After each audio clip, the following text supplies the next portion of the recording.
Good morning, everybody. Today is day 196. It is August 19th, 2023, and it is 8:22 a.m. in the morning, Mountain Time. Oh, I forgot to turn on the treadmill.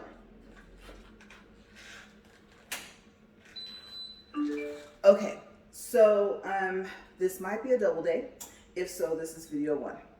And video 2 will be for day, let's see here, what are we at? I believe 262. If I'm wrong, then I'll have the correct day in the title, and then as you guys know, if it has to change the day that it's for, I'll change it in the title. Okay, so I know I keep saying this, but it's because it already messes up. Okay, I know I made the joke of course it misbehaves because I say something, but no, it was already messing up before I said something. So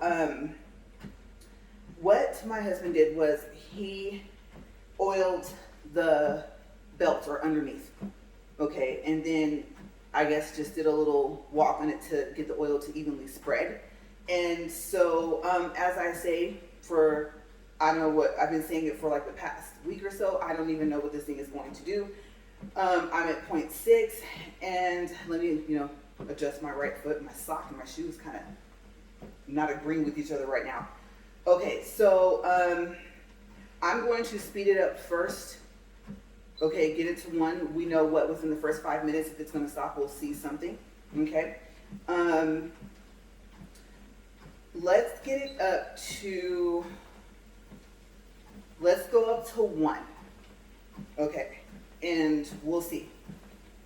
For the past couple of days, I've told you guys that he was reading me something about the friction center or something like that. Okay, so I did forget to ask him what year they said that all the treadmills after that were made with that. Okay, so if you already do that and your treadmill does the same thing mine does, it stops when it's inclined, then I don't know what else it could be. There is an incline sensor. Okay, so I don't know if that's where we're gonna go next. There's another sensor over, I think over here somewhere, but there's like a little teeny belt over here too as well underneath the cover. And one person showed that it was like rubbing. And then I did say I was gonna stop putting this here because my water bottle is bumping up against that and it's gonna get worse. Okay, so I don't know if the front of the treadmill needs to be pulled over more this way, but I think eventually this will have more give, and I was going to face that problem anyway. So I've been placing it up here. Hopefully it can handle the incline and the speed. Okay, so we're at 2 minutes and 4 seconds just in case. We're going to mark the time. Let's incline to 10 first. I said I wasn't going to push the 10 incline button and then push the arrow buttons to incline at the same time. I'll let one do its thing first, and then I'll start inclining it to 15. Okay. I'm also not going to speed it up until I see if it'll at least incline to 15. Okay, so let's see. That's 11. That's 12. Let me get my feet ready to see. It actually acted like it wanted to stop, and that was we're at 12. Okay, I don't know if you saw that, but it was like a little jerk. Okay, so maybe it's the incline sensor. I don't know, you guys. I'm not gonna go faster than 1. Let's see what happens. There's 13. There's 14. There's 15. I am nervous to speed this thing up. Usually if I walk more than once, you guys know I always tell you guys I walk at 2 instead of the number that I'm at. But I have so many days to make up for October and November, that I would never make it to 2.7. And honestly, I don't think I should walk in this faster than 2.5 anyway. So I'm gonna get it up. I'm gonna try to get it up to 2 because I'm completely inclined right now. And I can feel it, oh my gosh, I can feel it trying to stall. So you guys are probably thinking, no, don't speed it up past 1. Okay, like it's slipping. I don't know how to explain that. And I did watch a video of how you take the belt off.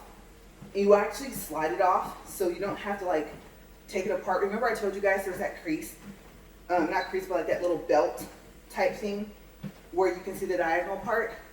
But apparently when you take it apart, it just comes off and comes on, and that's how you change it. So I was worried about having to detach it somehow from itself, and how do you attach it back together. I never thought about the fact that you slide the whole thing off. Okay, so I have been doing more research. I don't want to say it's not the incline center just yet. I'm going to see. Oh my gosh, okay. Because remember, if I'm not on it, it doesn't stop. Okay, so we're at the 4-minute 54-second mark. And I'm going to let it go at 1.2 to see if it will go past 5 minutes and 30 seconds. Okay, if it will, I'll go to 1.3. And then I do have some topics today, and I want to make sure that I give you guys the update on this, especially while I'm up here. Okay, so I know it's not real time because I'm not live, but just so you guys can know, like I said, I still deem this thing as dangerous. Okay, I still wouldn't recommend it. Oh boy, 5 minutes and 40 seconds. And I'm hoping there's a speed sensor as well, that's not an issue also. I'm not gonna lie to you guys. I'd be happy with it working consistently at 1.5 incline to 15. I'd be willing to change my, what do you call that, my speed. I know I said I wouldn't, but I'm up here and I have to think about my safety, so. Okay. Now we know, here we go. We know 1.7 is the next, I call it danger zone, right?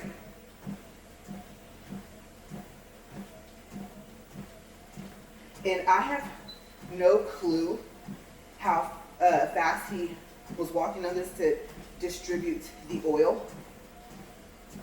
And remember, he already oiled everything else prior, and it was still stopping, so.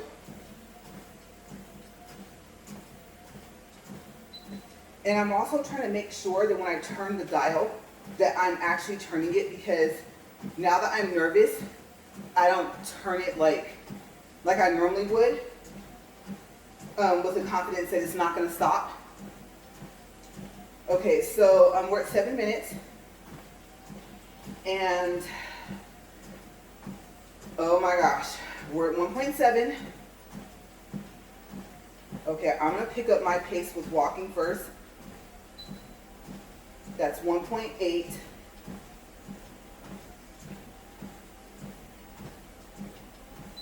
That's 1.9. I'm still not convinced, you guys. Okay.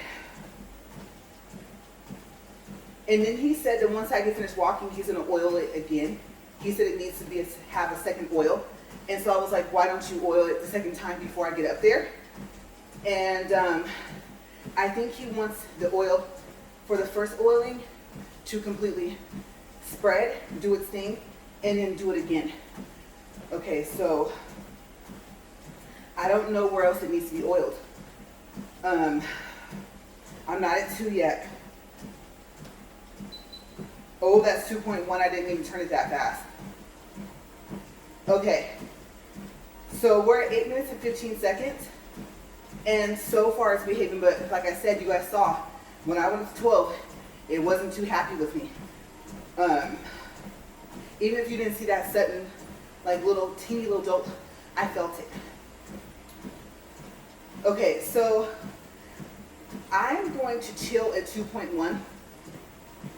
I'm just happy that it's working and it's inclined. Like I said, the incline makes a big difference in the walk. And some people might comment and say they disagree, but I feel like it being inclined is the missing component.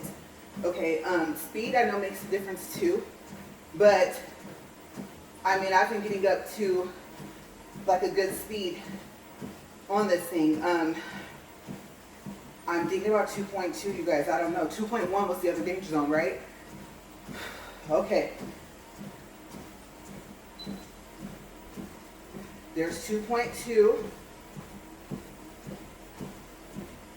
I know I said I was going to chill at 2.1 because I'm thinking about doing a second video. However, I was walking too fast for 2.1. So I'm catching myself up to the speed of the treadmill. Okay. This is going to be our area right here. Okay, so while we are testing this, we will move on to the next part of the topic. I'm trying to figure out where to start. Okay, so I gave you guys different things to check for this. And we'll go to my nail. So my nail with the teddy bears on them, this one was just not feeling right. And I kept having this feeling like it's gonna come off, it's gonna come off. Well, it didn't come off, but I took it off. Now, when I say that I took it off, I made a statement that the first nail shop I went to, remember, I couldn't paint. And I did buy the paint from the store. And I'm not gonna say that that brand's not a good brand. I think it's just a little too thick of a gel paint, and I'm not used to that.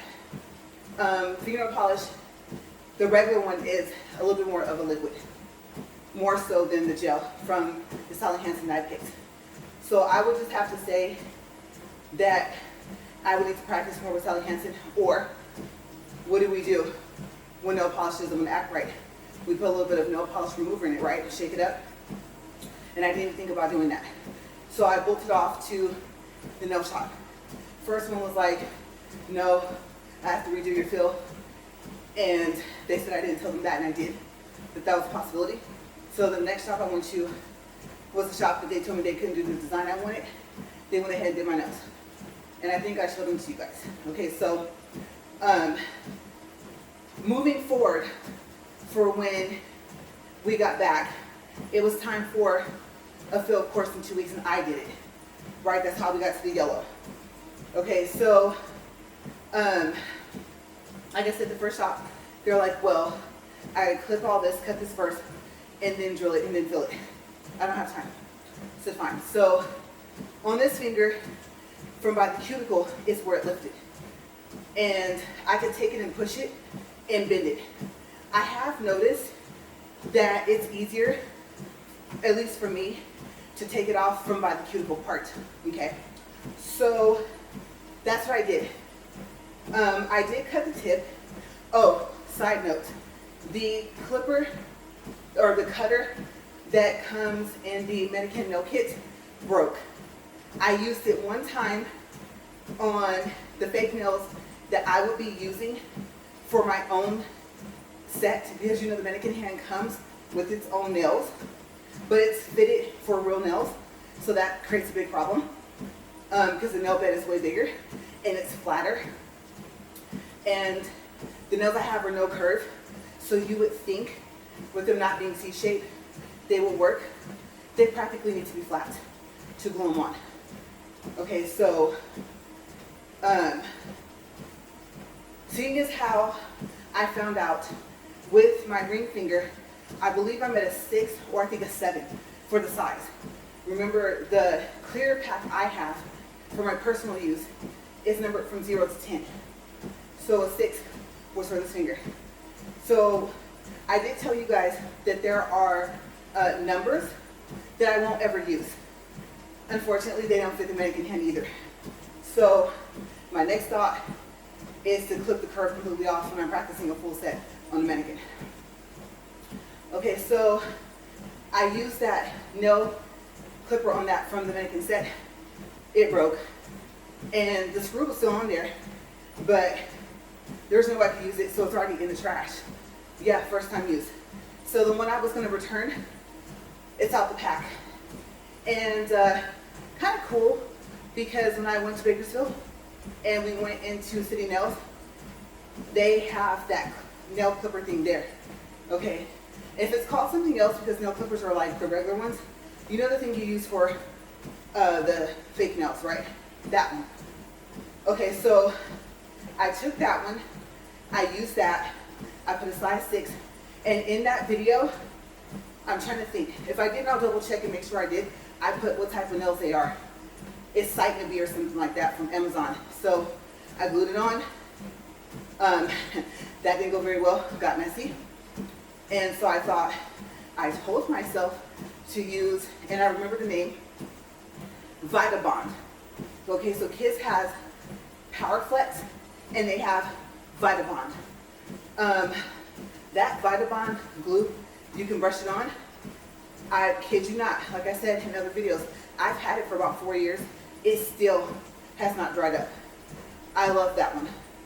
And I noticed the one I used in my video was, I think, Power Flex. Okay, so apparently those are the two I kind of stick with. But the Vitabond, you guys, an unopened pack is in my backpack. So if you see me and you know me and you ever have a broken nail, if you still have it, oh, we can glue that right back on. Yeah, I have a whole little teeny nail kit, clippers and all that stuff, right? So yeah, that's what I did. First, it was on crooked. And I was like, no. This is not like a fake nail, it's dry. And I thought, okay, I peeled it off. Oh my gosh, you should see what the nail looked like because I peeled off the yellow part, the acrylic powder, and part of, that's right, part of my nail. When I took it off, I totally did not remove it the way I was supposed to, because let me tell you, this bear was stuck on there, okay, you hear me? I didn't get the bear off until I got that piece off of my nail. I completely waited, and then it just peeled right off as if I had stuck it on like it was a sticker.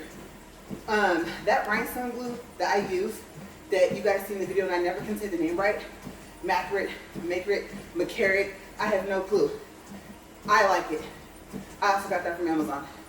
So I did the whole thing. I repaired the nail. Yes, even with the pauses in my video, it did take over an hour. You're like, to repair it? Yes, no. The powder part, the beads, you guys, we're not friends. I tried the 3 method, the 2 bead method, the 1 bead method. No, I'm gonna have to create my own bead method. And every powder is different. Yes, every single color I'm learning so far from swatching and practicing the full sets in the mannequin hand is unique to itself. Trying to find the right combination is like, oh my gosh. So I'm gonna have to learn the powders. In the meantime, I only painted 2 coats of the yellow. And believe it or not, yes, it's gonna be see-through because 1, I didn't white base it. And what I mean is, you know how you take white fingernail polish, I'm assuming you can do it with gel polish as well, and then let it dry, and then paint the neon color on top. Now, it might be a little bit more neon than what you want, but if you don't want that see-through look, that's one way you can get around it without painting a whole bunch of coats. I'm not gonna lie to you, you'll probably have 1 coat of white if you can get it the way you want it, even. Because by the time you're painting, you're not drilling anymore, right? And then maybe 2 coats of the neon color, but at least you won't be able to see through. But I like clear tips, and I don't mind being able to see through the neon colors. So 2 coats ended up being thicker than 3 coats. Okay, so I'm slowly getting better. Okay, so then I did the 1 coat of gel. I think sometimes they top coat it twice, right? Nope, 1 coat. Where I did multiple things at was curing in the lamp. I cured the gel polish twice, and then I cured the top coat twice. And then I glued Little Bear on. My secret is not only do I put the glue, the rhinestone glue, on the nail, but I also put it on the back of the resin charm. Okay? And then yesterday, when I was recording my first nail repair, having to put a nail on, start completely from scratch, as if I was doing a full set, I forgot.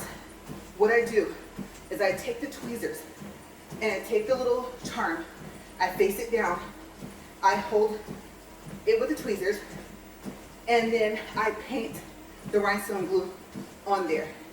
And I do get to the edges, but at the edges, it's not as thick as what I put on the little body part, if it's like a bear or the rest of the back, especially in the center.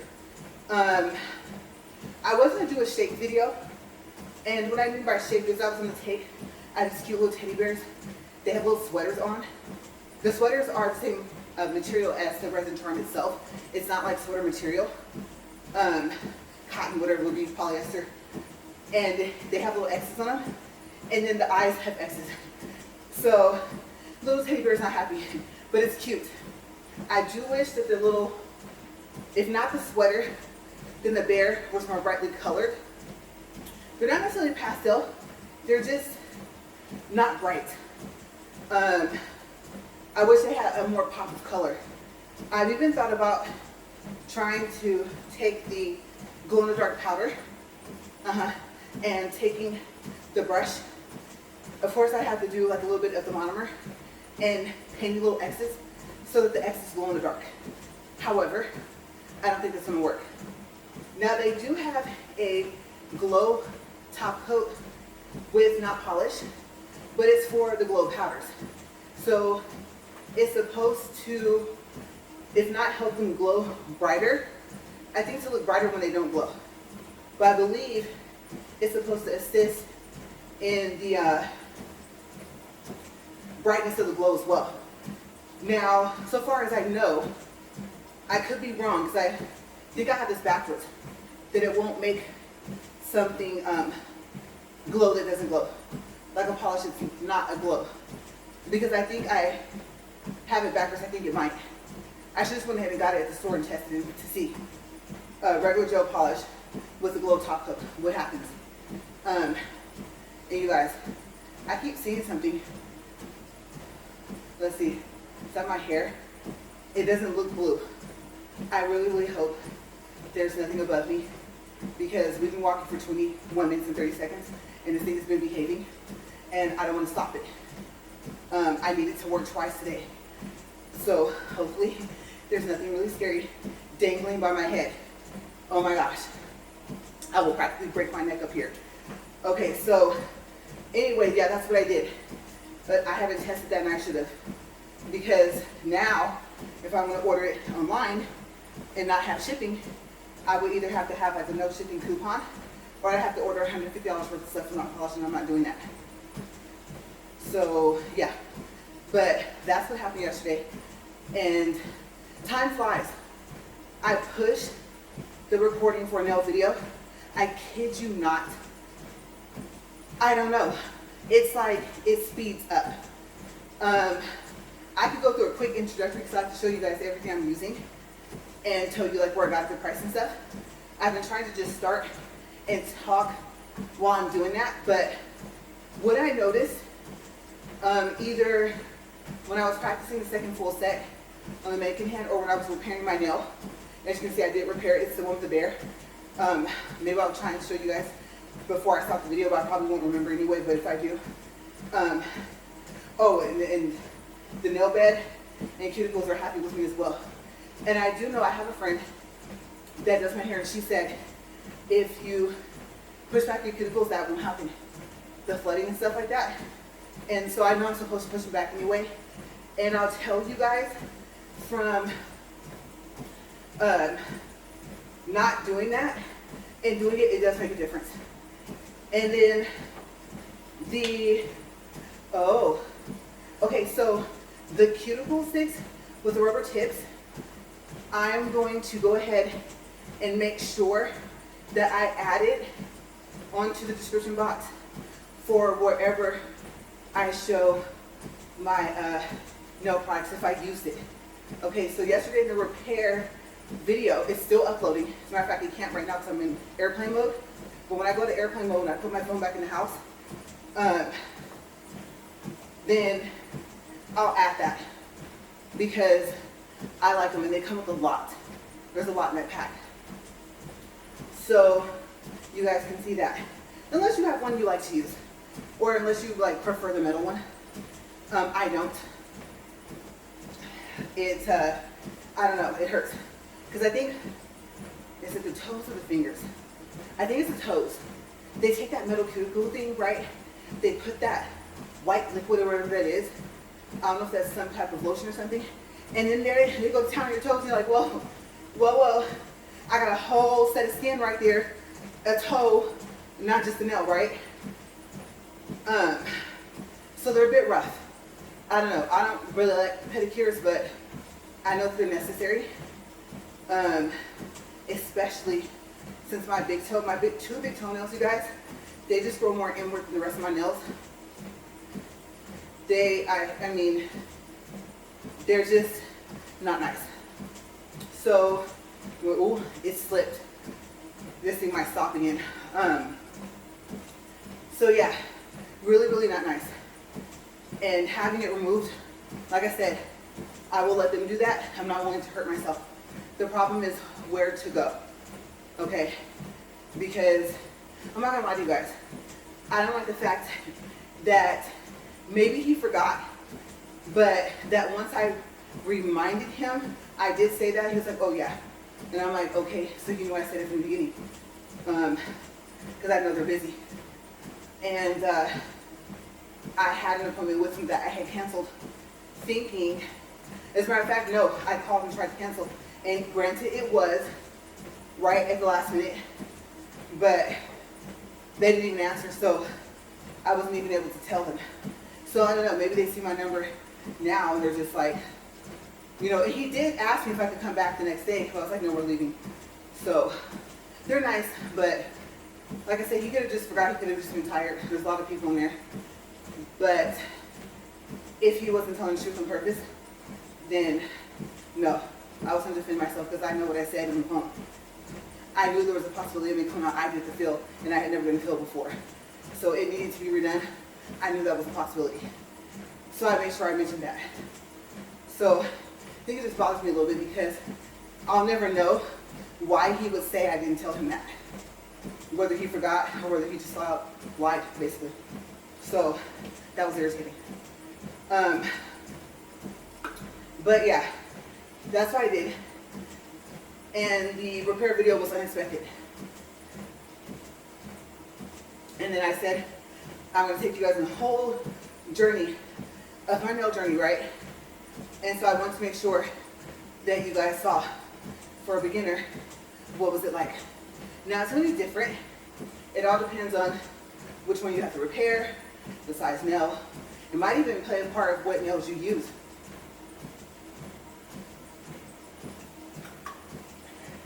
But for beginners that are having a similar issue or similar issues that you've seen me had, I was like, I'm going to put this there so they can see they're not alone. Okay, so we are going beginner's high. We're going through our nail beginnership. I know that's probably not a word, but together. Like I said, I feel you. Okay? Especially when you realize that the powders are going to all behave different. So yeah, and then I'm still learning. There's something else we talked about before, the difference between like the not polished color powders and the pigment. Yeah, one's called one and one's called the other. One has, I guess, more of a color and will be even harder to work with. I believe they don't wipe on as easier, or like off the brush is easy. So we talked about that as well. I still want a smaller cleansing brush. Oh, and you know what? So the one thing I have not mentioned in any of my nail videos is you are advised to clean your brush after every use. Trust me, do that. How? I can't tell you. I've been doing it. Some people say with cleansing brushes to use, no, not to use, but you can use acetone to clean your brushes. And some people might tell you, no, you clean it with the monomer, you let it soak in that. So I have to watch it again because hairs are coming out of my brush. And I know I'm supposed to use a cuticle pusher, a metal one, so I keep forgetting to pick up one for the sole purpose of once I think you soak your brush, you take it out and you just kind of try to gently push the excess powder that's left in there out. And believe me, I would say for the clear, I've noticed with not polished, it is in there. You just don't know because when you put it back in the monomer while you're doing the fills, whatever color you're using, whether it's clear or not, it doesn't seem like it is. But what happens, the way I measure it, is if I put it back in the monomer and I can't make it go flat and make the bristles fan out, that's when I start to realize you didn't clean your brush. So now I'll stop the recording. I'll probably mention it just as a reminder and clean it. But I don't want to ruin the brush, so I seriously need to watch a couple more videos about that. I know there's different ways. One's going to say acetone, one's going to say monomer, one might say something else. But the fact of the matter is I only have one. The other brush that's in the no kit, it looks like it from the handle, but I don't think it's plenty. So I'll try to make sure I remember to remind you guys. And maybe I'll start having a habit of mentioning in the beginning of my nail video. That way it's at the beginning and not at the end. But yeah, because let me tell you, I don't know if the little curved tweezers would still be a factor. I want to see what the metal cuticle thing will do, because it's supposed to get like gooey to where you can just like gently push it off your brush. So yeah, but acetone takes off everything, right? So if I'm not supposed to do it, then somebody's probably gonna say that's why you have bristle hairs coming off and you shouldn't be using tweezers. I don't pluck at it. I just kind of try and turn it sideways or turn it upside down to where the pointy thing is at the top, unless I get to a really hard piece, and then I slowly go with the little pointy part of the tweezers, which is probably a big no-no. So cleaning the brush is its own process, all within itself. But I did repair my nail, and I really thought, oh, this can go really fast. The little part with the little grit thing on it, the one that you put onto one of those bits, especially if it's new and you haven't been using it for a while, for me personally, it's too harsh on my natural nail. So I've been using the little cylinder ones. There's one that's bigger than the other, and that's what I use. And then I push back the cuticle. I brushed in between, and then I did it again, brushed off the dust, and I think I pushed back the cuticles more. And then after that, I brushed it off. And then I did wipe it with the alcohol pad. That's supposed to help like remove some of the oils from your nail. And then after that, I went ahead and painted the primer on. I wasn't sure if I was supposed to put it on the part where, I think when we were talking about it's supposed to go on the part where the nail is not going to get glued, but I painted it on the whole thing. Which, now that I think about it, it's probably why it looked like that underneath the nail where the glue was. So I'm going to stick to the part that does not have where the glue is going to go for the nail. I may have to glue the nail on first and then do the primer. And I did let it dry, so, or get as dry as possible. So I think that's where I messed up as well, which is why it looked like that. So the nail was already on. When I peeled the nail off because it was crooked, if I was going to fix it, that's when I should have did it. I should have lightly drilled over that part, taken that stuff off, drilled on the nail, because I put glue on the nail as well, and then went ahead and glued it on and then put the primer on the part where the nail's not glued. So I think that's where I need to work on that as well, is sticking to all the advice I'm given and trying to remember, and honestly, writing it down. So there is a journal I want to get. It has the has a whole bunch of sequences on it. It's in the birthday section or like the greeting card section where the kid stuff is. And I have the unicorn. I went ahead and gave it the name that I gave one of my other little teeny unicorns. And I went and have it sitting in my video just to kind of chill with me. It's kind of big. The smaller one, I didn't like it. And it's called Afro Unicorn. It's cute. They have the smaller ones in that section, the reading section at Walmart. But they have a journal. And I thought about making that my notebook. But I do have another book that I need to use. And I really like the cover. I don't know what that is. It's not velvet. It's something that's really soft. But it's not like furry, if that makes sense. And I think maybe I can use that for notes.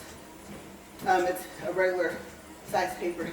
That little journal I'm telling you guys about, I don't think it's a 5x7. I just know it's not a full 8x10 for paper. And being that I keep my nails long now, longer than what I have been for a while, writing, I can see becoming an issue, especially if I end up with a pen that likes to read a lot. So yeah, I think I want to use what I have first, fill those pages up, and then go to the next one. But these would be notes that I can't throw away. So, okay, so we're 35 minutes, 36 seconds. I was going to tell you what did I do with the kitchen island. It's still in that room. We still haven't prepped the room, but I put everything in it I wanted to put in it. There's a lot of space. I like it. So when am I going to use it? I don't know. And I did wipe off the top, but I'm trying to think to see what to clean it with. The top may be real wood. Some of the shelves may be. I don't think all this real wood. So I don't want to do like pledge or something and then ruin the surface. So what to wipe it off with? Because I tried to wipe it as we went, and you know, like when you can tell the dust is still there, kind of. There's still some left. That's how I feel like when I touch it, and I need to take care of that. Especially since I'm allergic to dust. So I know dust is always going to be there, but it has like that gritty feeling, and I don't like that. I do have a tablecloth. I just want to slap it on top and be like, oh well. Maybe I'll just get a microfiber cloth and wipe it off. That way I can wash it in the washer and not have to worry about the fact that I sprayed it with some type of spray. Tub and towel, I don't know. I'm not sure if I can use that. I don't want the wood or not wood, whatever you call it, to warp. So, yeah, you know, like when it gets those bubbles, that would not be attractive at all for that thing, and it's really pretty. I want to keep it looking pretty. So yeah. But yeah, the only other thing I noticed about when I repaired my nail was I like it thick. If my tip of my nail is not just as thick as the rest of it, I will break it. Somehow, some way, depending on what finger it is and what I use it for, the tip will snap off, or half of it will snap off. And no matter what I did, I could not get the tip thick. You would think I could, but then if you're not careful, what happens is, if you get it as thick as you want, if you like it thick like me, like the whole nail, when you're trying, it seems like, oh, I'm gonna place it here, it's gonna be fine. But no, you end up with it being thick by the tip, like a little dip in the middle of that, and then it's thicker on mainly like the top part getting closer to the cuticle. And of course it's supposed to be really flat by the cuticle, right? And the edge of the nail bed. And so I ended up with a little indent going towards the tip. And I thought, this is exactly how it used to look when they would break. And I had to start telling every nail tech I went to, no, I want the whole thing thick. I know, like this part here, the middle, there we go, the middle is the most important. But I found if it's not consistently thick all the way through, I will. So I have to figure out how to do that without using an excess amount of powder. So that's the other thing I've been working on, or I'm gonna have to work on, because I don't want my full set to end up like that. My nose. I vacuumed over here. I did say that's something I forgot. I said I was gonna vacuum over here. I did. Vacuum the little welcome mat we have over here. Vacuum the floor. So yeah, I think it's just, like I said, the difference between the fans blowing, body temperature, the heat in the RV garage combined, and here you go with runny nose, and I'm sweating too, right? So yeah, but we're getting close. I kind of touched on everything I wanted to talk about today on this video. Didn't mean to do that. So, video 2. 1, I have to see, again, like I said, I always apologize for the sniffle, so if I don't ever say sorry, believe me, I am, in more ways than one. But I gotta see where he's at and how soon he plans on coming home. Today, I just tell him I want to go get our glasses, but we're not going.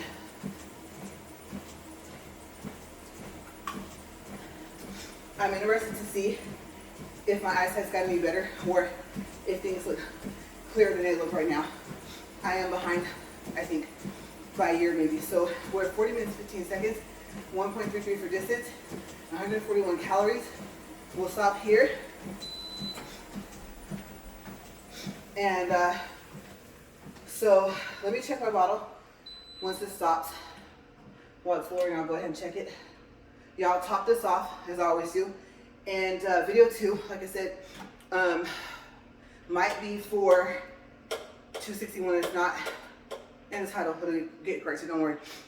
So we're moving along. And I have to remind myself,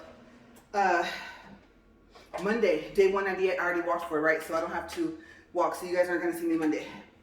But I'm gonna take a quick break, let this fan keep going, and